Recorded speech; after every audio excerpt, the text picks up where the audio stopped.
අද මම කතා කරන්නේ දුම්පානය අත්හරින්න හිතන හෝ අත්හරින්න උත්සාහ කරත් ඒක කරගන්න ටිකක් අමාරු වෙච්ච ආට. මුලින්ම කියන්න ඕනේ දුම්පානය නවත්තනවා කියන එක යම් පිරිසක් හිතන් ඉන්නවා වගේ සිගරට් එක විසි කරලා දානවා තරම් සරල දෙයක් නෙවෙයි. මම කලින් වීඩියෝ එකේ කිව්වා වගේ දුම්පානය අනිත් හැම ඇඩික්ෂන් එකක් වගේම ඇඩික්ෂන් එකක්. අපි හැමෝම මොනවා හරි දේවල් වලට ඇඩික්ට් වෙලා ඇති. ඉතින් එහෙම දෙයක් නවත්තන එක කොච්චර අමාරුද? ඒ වගේම දුම්පානයට ඇඩික්ට් වෙච්ච කෙනෙක්ටත් ඒක නවත්තන එක ලේසි නැහැ. විශේෂයෙන්ම මම කලින් වීඩියෝ එකේ කතා කරපු දුම්පානය නිසා අපේ මොළයට තියෙන බලපෑම මේකට ප්‍රධානම හේතුවක්. ඒ වුණත් මම කියන්න ඕනේ ඔබ දුම්පානයට ඇබ්බැහි වෙච්ච නමුත් ඒක නවත්තන්න උත්සාහ කරපු හෝ එම කරන්න ඕනේ කියලා දැන් වෙද්දි තීරණය කරපු කෙනෙක් නම් මේ වෙද්දි ඔයා පළවෙනි පියවර නැත්නම් ෆස්ට් ස්ටෙප් එක තියලා ඉවරයි. නමුත් ඔයාට පුරුද්ද අත්හැරියම දැනුණු ශාරීරික හෝ මානසික පීඩනය දරා ගන්න අමාරු වෙච්ච එහෙම නැත්නම් මානසික සහ ශාරීරික පීඩනය දරා ගන්න බැරි වෙයි කියලා දැනෙන විශ්වාසයක් නැතිකම නිසා තවමත් සම්පූර්ණයෙන්ම මේ පුරුද්ද අත්හැර ගන්න බැරුව ඉන්නවා ඇති. අද අපි කතා කරමු දුම්පානය නතර කරන්න යද්දී එන අභියෝග මොනවද සහ කොහොමද ඒවට මුහුණ දෙන්නේ කියලා.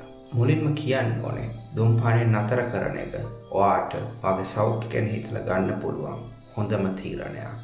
මොකද එහෙම නතර කරපු තැන ඉඳලා මාස කිහිපයකුත් අවුරුදු කිහිපයකුත් ඇතුළත ඔයාගේ high blood pressure, heart attack, cancers වගේ ඇති වෙන්න තියෙන අවදානම් හිතා ගන්න බැරි විදියට අඩු වෙලා යනවා. මම දුම්පානය නවත්තලා තියෙන අභියෝග ගැන කතා කරන්න කලින් මේ පුරුද්දෙන් මිදීම නිසා ඔයාට හම්බෙන රිවෝඩ්ස් ගැන තව චුට්ටක් කියලා ඉන්නම්. ඒ දේවල් දැනගෙන ඉන්න එක ඔයාට දුම්පානය කොච්චර හානියක් කරනවද වගේම ඒ පුරුද්ද නවත්තනය කොච්චර වැදගත්ද කියන දේ තේරුම් ගන්න වැදගත් වෙයි. ඉතින් දුම්පානය නතර කළා කෙටි කාලයක් නැත්නම් පැය කිහිපයක් හෝ දවසක් දෙකක් වගේ ඇතුළත ඔයාගේ blood pressure නැවතත් normal වෙන්න පටන් ගන්නවා. රුධිරයේ තියෙන කාබන් මොනොක්සයිඩ් ප්‍රමාණය අඩු වෙලා ඒ වගේම රුධිරයේ තියෙන නිකොටින් blood streams නැත්නම් රුධිර නාලිකා වලින් ඉවත් වෙලා ඔයාගේ අවයවවලට අවශ්‍ය ඔක්සිජන් අඩුවකින් තොරව ලබා දෙන්න පටන් ගන්නවා. මේ අවයව අතර heart එකත් තියෙනවා. ඒ වගේම රස සහ ගන්ධය දැනීම දුර්වල වෙලා තිබුණු එක ක්‍රමයෙන් අඩු වෙලා යන්නත් පටන් ගන්නවා. මෙතන ඉඳලා මාස කිහිපයක් යද්දී අර තිබිච්ච නවතින්නේ නැති කැස්ස ගතිය ක්‍රමයෙන් අඩු වෙලා යන්න පටන් ගන්නවා. ශරීරයේ ප්‍රතිශක්තිය හෙමින් ඉම්ප්‍රූව් වෙනවා.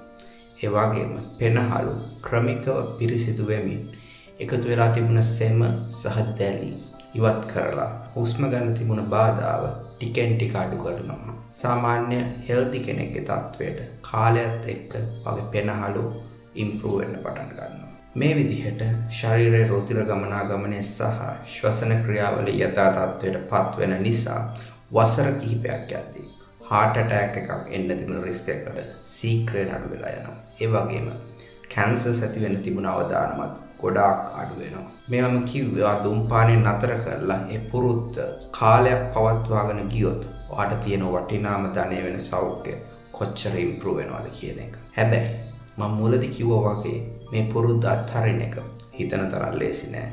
මොනවද දුම්පානය නතර කරන්න උත්සාහ කරලා තියෙන අභියෝග. මේ වෙලාවේ මට මතක් වෙනවා අර පහුගිය කාලේ ලංකාවේ හිටිය පොලිටිෂියන් කෙනෙක් කිව්ව කතාවක්. මොකද මේ පුරුද්ද අත්හරින එක හරියට වැල් පාලමේ යනවා වගේ වැඩක්. ඇයි මම එහෙම කියන්නේ? ඔයා මේ පුරුද්ද නවත්තලා මුල් දින කීපේන ක්‍රේවිං එක නැත්තම් ශරීරයේ විශේෂයෙන්ම මොළය මේ දුම්පානය නැවත ඉල්ලන එක දරා ගන්න ගොඩාක් අමාරුයි.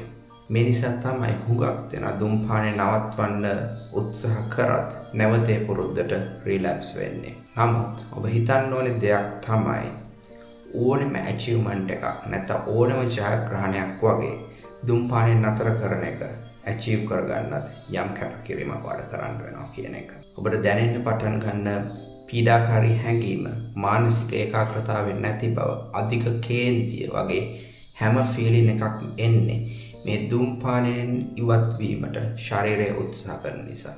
නැත්නම් ඒකට ශරීරය ඇඩැප්ට් වෙන්න try කරන නිසා. මෙන්න මේකයි ඔය තේරුම් ගන්න ඕනේ වැදගත්ම දේ. අකමැත්තෙන් වුණත් දින කීපයක් වගේ මේ feelings ටික කොහොම හරි දරාගෙන ඉන්න සිද්ධ වෙනවා. ප්‍රශ්නේ තමයි කොහොමද ඒක කරන්නේ? මම හිතනවා මේ වීඩියෝ එකේ වැදගත්ම කොටස මෙන්න මේක කියලා. මුලින්ම ධූම්පානය නතර කරන්න තීරණය කරන්න ඇත්තේ මොකක් හරි හේතුවක් නිසා. ඒ වගේ සෞඛ්‍ය වගේම වගේ පවුලේ නිසාත් වෙන්න පුළුවන්. ඉතින් මේ හේතුව මොකක් වුණත් ඒක ඔයාලට හැමතිස්සෙම පේන තැනක ලියන්න. විශේෂයෙන්ම මම හිතනවා වගේ මුදල් පසුම්බියේ මේ දේ පේන්න දාගන්න පුළුවන් නම් බොහෝ විට ආපහු රිලැප්ස් වෙන්න යද්දී ඔයා ඊළඟ දුම්පැටිය මිලදී ගන්න යද්දී ඔයා දෙපාරක් තුන් පාරක් ඔයා කරන්න යන දේ ගැන හිතන්න යමු වේ. ඒ වගේම දුම්පැටියක් දැන් ඕනි කියලා එන සිතුවිල්ල නැත්තම් ඒ ක්‍රේවින් එකට ප්‍රතිචාර දක්වන එක නැත්තම් ඒකට රියැක්ට් කරන එක හැමතිස්සෙම වෙන දෙයක් ඒ වෙනුවට කරලා විනාඩි 5ක් 10ක් වගේ කල් දාන්න.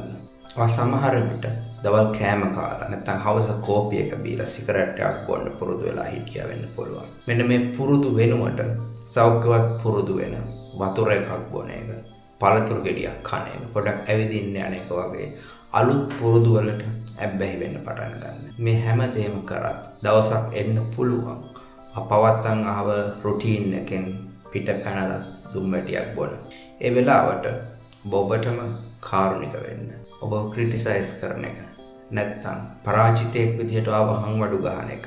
මේ දක්වා ධූම්පානය නතර කරන්න කරපු සියලුම කැපකිරීම එක මොහොතකින් අත්හැරලා නැවත පරණ තැනටම වැටෙන එක වෙනුවට ඒ එකපාරක් වෙච්ච අත්වැරැද්දීම මිස්ටේක් එකක් කියලා හිතලා පවත්වගෙන ආව හොඳ පුරුද්ද කලින්ටත් වඩා උනන්දුවෙන් කරන්න පටන් ගන්න. ඒ වගේම ඔබ ධූම්පානයෙන් ඉවත් වෙන ක්‍රියාවලියට අනිත් අයගේ සහාය ඉල්ලන්නත් පැකිලෙන්න එපා.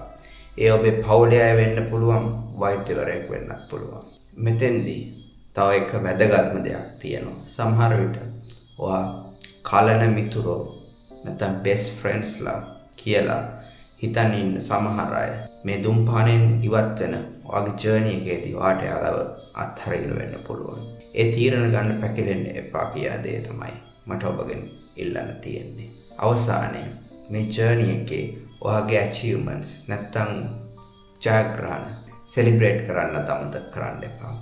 පළවෙනි දවස, පළවෙනි සතිය, පළවෙනි මාසය විදිහට මේ හැම ජයග්‍රහණයක්ම සෙලිබ්‍රේට් කරන්න. මේ කිව්ව ජර්නි එක ලේසි නැහැ. නමුත් කරන්න බැරිත් නැහැ. වැදගත් දේ වෙන්නේ ඔබට කොච්චර ආදරේද කියන එක විතරයි. මෙතෙන්දි තව අමතක කරන්න හොඳ නැති එක දෙයක් තියෙනවා.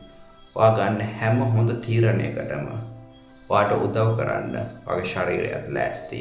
මේ විදිහට ධූම්පානය අත්හැරීම තුළ ලැබෙන කායික වගේම මානසික සෞඛ්‍ය ඇඩ්වාන්ටේජස් ගැන හිතන්න සහ ඒ දේවල් ඔයාව මොටිවේට් කරන සහ ට්‍රැක් එකේ ඔයාව තියාගන්න හේතුව කරගන්න. ඉතින් මම කැමතියි ඔයා දැනටත් මේ වගේ ධූම්පානයෙන් ඉවත් වෙන ජර්නි එක ඉන්න කෙනෙක් නම් නැත්නම් එහෙම තීරණයක් ගත්ත කෙනෙක් නම් මෙතක් ඔයාගේ ජර්නි එක ඇයි ඔය තීරණයක් ගත්තේ වගේ දේවල් පල්ලෙහා කමෙන්ට් සෙක්ෂන් එකේ ෂෙයා කරන්න. ඒක කියවන එක තව මේ තීරණය ගන්න පැකිලෙන කෙනෙක්ට ලොකු මොටිවේෂන් එකක් වෙන්න පුළුවන්. එහෙමනම් මේ වීඩියෝ එක තව කෙනෙක්ට බලන්න ෂෙයා කරන්න කියලා ආරාධනා කරනවා. ඊළඟ වීඩියෝ එකෙනොත් ජීවිතයට වැදගත් වෙන විද්‍යාත්මක දෙයක් අපි කතා කරමු. ආරාධනා කරනවා channel එක subscribe කරන්න කියලාත්. ස්තුතියි නන්රි. Thank you.